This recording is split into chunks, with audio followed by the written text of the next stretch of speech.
અમારા ગામના રસ્તા સારા નથી, પાણી સમયસર નથી આવતું, આ લેમ્પ 2 વર્ષથી બંધ છે તોય કોઈ રિપેર કરવા નથી આવ્યું. અરે કૂપનનો માલ પૂરો નથી આપતા. શું તમારા ગામમાં પણ આવા પ્રશ્નો છે?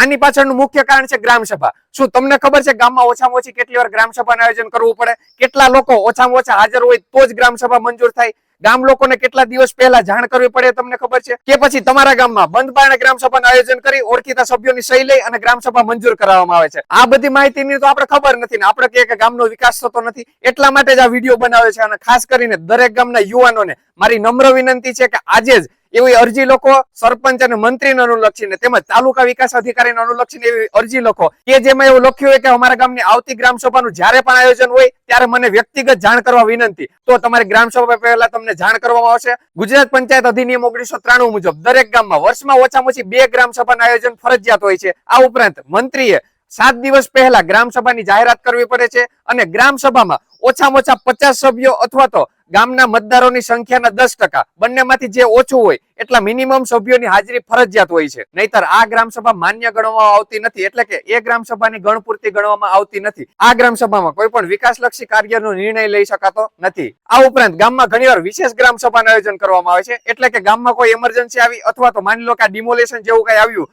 કે જેમાં તરત જ ગામ લોકોને બોલાવીને કઈ નિર્ણય લેવાની જરૂરત હોય તો આ વિશેષ ગ્રામ સભાનું મંત્રીએ 3 દિવસ પહેલા ઓછામાં ઓછા 3 દિવસ પહેલા જાહેરાત કરવી પડે છે. એટલે જ કહું છું યુવાનો આગળ આવો અને પોતાનો અવાજ ઉઠાવો. જો બોલશો નહીં તો બલીના બકરા જ બનશો. જય હિન્દ, જય ભારત.